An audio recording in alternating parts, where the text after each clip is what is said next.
અહેમદાબાદ મિત્ર ન્યૂઝમાં આપનું સ્વાગત છે।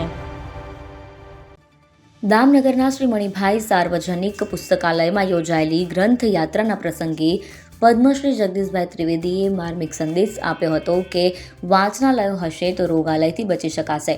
શ્રી લટોરિયા હનુમાનજી મંદિરના મહંત પૂજ્ય જસુબાપુ હિપા વડલીની પાવન નિશ્રામાં યોજાયેલી આ ગ્રંથ યાત્રામાં અનેક મહાનુભાવો ઉપસ્થિત રહ્યા હતા। હાસ્ય કલાકાર સુખદેવભાઈ ધામેલિયા, પરમાર્થ ટ્રસ્ટના ભરતભાઈ માંગુકિયા, વતન પ્રેમી દાતા રત્ન મુકેશભાઈ અજમેરા તેમજ અગ્રણી આગેવાનોની હાજરીમાં દીકરીઓ દ્વારા ભવ્ય સત્કાર કરાયો હતો। પુસ્તકાલયના 150 વર્ષના ગૌરવશાળી ઇતિહાસ અને સેવા પ્રવૃત્તિઓની રજૂઆત દરમિયાન મહાનુભાવોએ પુસ્તકોની મહત્તા પર વિચારો રજૂ કર્યા। જગદીશભાઈ ત્રિવેદીએ સમજાવ્યું કે સમાજના અનેક વિલયોથી બચવું હોય તો વાંચન સંસ્કાર જરૂરી છે। સુખદેવ ધામેલિયાએ પુસ્તકોને જીવનની પાંખો ગણાવ્યા। ભરતભાઈ માંગુકિયાએ પુસ્તકાલયને માનવ સાગરમાં દીવાદાંડી જણાવ્યું, જ્યારે મુકેશ અજમેરાએ પુસ્તકોને તુરંત વરદાન આપતી દેવ પ્રતિમા કહી સરાહના કરી।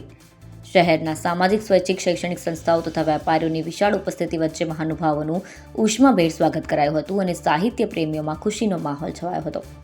રિપોર્ટ નટવરલાલ ભાતિયા। અહેમદાબાદ મિત્ર ન્યૂઝની યુટ્યુબ ચેનલને સબસ્ક્રાઇબ કરો અને બેલ આઇકોન જરૂરથી દબાવો, જેથી દરેક મહત્ત્વના વિડીયોની નોટિફિકેશન તમને મળતી રહે।